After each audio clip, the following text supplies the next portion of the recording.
जैसे ही हमने इधर मकान लिया तो उधर छत गिर गई, तो मेरी टांग में वहाँ फ्रैक्चर हो गया। जैसे ही उन्होंने वो रिपोर्ट भेजी तो उसमें कैंसर की रिपोर्ट आ गई। पर कैंसर का परमानेंट इलाज है जो कि जड़ से ख़त्म हो जाता है और आपको बिल्कुल कैंसर मुक्त कर देंगे। 1-2 साल में आप बिल्कुल फिट हो जाओगे, घबराना नहीं है। नमस्कार दोस्तों, doctor Suhas Kirti Singla is है। आज हम फिर से बात करने वाले हैं ब्रेस्ट कैंसर के ट्रीटमेंट के बारे में। ब्रेस्ट कैंसर का ट्रीटमेंट आजकल ब्रेस्ट कैंसर की प्रकार पर डिपेंड करता है। ब्रेस्ट कैंसर अब 4 प्रकार का है ऑन द बेसिस ऑफ क्या रिसेप्टर्स हैं। तो आज हम बात करने वाले हैं एक ER/PR पॉजिटिव यानी कि hormone receptor positive breast cancer के बारे में, जो कि एक एडवांस स्टेज में थे। सो हमने उसको कैसे ट्रीट किया और उसके क्या रिजल्ट्स रहे, इसके बारे में पेशेंट आपको अपनी मुंह ज़बानी बताएंगे। Hormone receptor positive breast cancer एक सबसे कॉमनली पाया जाने वाला ब्रेस्ट कैंसर है, जिसका ट्रीटमेंट भी काफ़ी ज़्यादा अब एडवांस हो चुका है, जिसमें इवन स्टेज 4 के कैंसर में भी हम बिना किसी प्रकार की कीमोथेरेपी का यूज़ किए कैंसर का बहुत अच्छा इलाज कर पा रहे हैं। और इसके अंदर अगर हम चाहें तो पेशेंट को कभी कभार बिल्कुल बिना किसी इंजेक्शन के भी सिर्फ गोलियों की हेल्प से भी ट्रीट कर सकते हैं। तो आज ऐसे ही एक पेशेंट हमारे साथ हैं जिनका ट्रीटमेंट बिना किसी कीमोथेरेपी के स्टार्ट किया गया और उसके बाद उनको कैंसर में जो प्रॉब्लम थी वो थी कि सबसे पहले उन्हें एक फ्रैक्चर हुआ था फीमर में।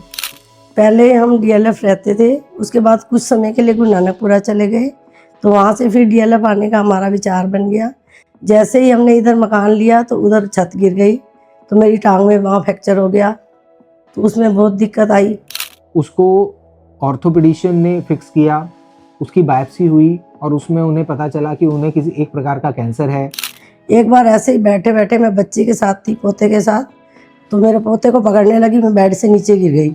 गिरते ही मेरा फ्रैक्चर हो गया। फ्रैक्चर होते ही जैसे ही डॉक्टर के पास पहुँचे, डॉक्टर रोहित सिंगला के पास, उन्होंने मेरे टेस्ट करवाए, उसके बाद ऑपरेशन किया, रोड डाली टांग में। तो उस जैसे ही उन्होंने वो रिपोर्ट भेजी तो उसमें कैंसर की रिपोर्ट आ गई, जिसकी फिर हमने IHC करवाई। IHC में हमें पता चला कि वो एक hormone receptor positive breast cancer है। उसके लिए हमने उन्हें एक मंथली इंजेक्शन पे स्टार्ट किया, साथ में उनको हमने सर्ड्स और AIs एनेस्ट्राजोल नाम की एक दवाई पे स्टार्ट किया। 3 महीने पहले पेशेंट का ट्रीटमेंट स्टार्ट हुआ था और 3 महीने के अंदर जो हमें मिला वो किसी चमत्कार से कम नहीं था। मेरी रिपोर्ट 3 महीने में ही ओके आनी शुरू हो गई है, क्योंकि 70% रिपोर्ट ठीक है। तो इसके बाद वो कह रहे हैं कि 2-3 महीने में आप बिल्कुल ओके हो जाएगी। जब पेशेंट का ट्रीटमेंट स्टार्ट हुआ तब ऑब्वियसली पेशेंट व्हीलचेयर बना। आज की डेट में पेशेंट स्टिक की हेल्प से इवन सीढ़ियाँ भी चढ़ पाती। तो ये है आज के साइंस की एडवांसमेंट, कैंसर ट्रीटमेंट की एडवांसमेंट, कि हम बिना कीमोथेरेपी के, बिना मेजर साइड इफ़ेक्ट्स के अब कैंसर के पेशेंट्स में, जिनके अंदर बोन भी इतनी हद तक इन्वॉल्व है, उसमें हम उनको सक्सेसफुली ट्रीट कर पा रहे हैं। तो आइए सुनते हैं उन्हीं पेशेंट की ज़ुबानी कि उनका क्या इस कैंसर के प्रति मानना है, क्या उनको प्रॉब्लम थी, कैसे उनका ट्रीटमेंट शुरू हुआ और आगे कैसे कैसे उनको उसका रिस्पॉन्स देखने को। कैंसर पेशेंट को बड़े ध्यान से सुनो कि हर बीमारी का इलाज है, किसी को घबराने की जरूरत नहीं।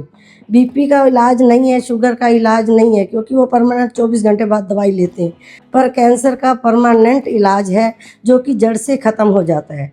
सो जैसा कि आपने सुना, उन्होंने कैंसर का ट्रीटमेंट करवाया और वो काफ़ी हद तक उससे संतुष्ट भी रहे। और जैसा मैं हर बार कहता हूँ, अब कैंसर का ट्रीटमेंट हर तरीके से संभव है, हर स्टेज पे, हर एज पे संभव है। सिर्फ ज़रूरत है प्रॉपर गाइडेंस की और थोड़ी सी हिम्मत रखने की, हौसला रखने की। सुहास सिंगला जी से मिले, आपका इतने अच्छे तरीके से ट्रीटमेंट करेंगे कि आपको घबराने की जरूरत ही नहीं है। आपको घर के मेंबर जैसे डॉक्टर दिखेंगे, जैसे घर के मेंबर से बात करते हैं आप ऐसे ही करोगे और दवाई बिल्कुल अच्छे तरीके से देंगे आपको, और अच्छे तरीके से बात करेंगे और आपकी पूरी प्रॉब्लम को समझेंगे और आप बिल्कुल ओके हो जाओगे। घबराना नहीं बिल्कुल भी।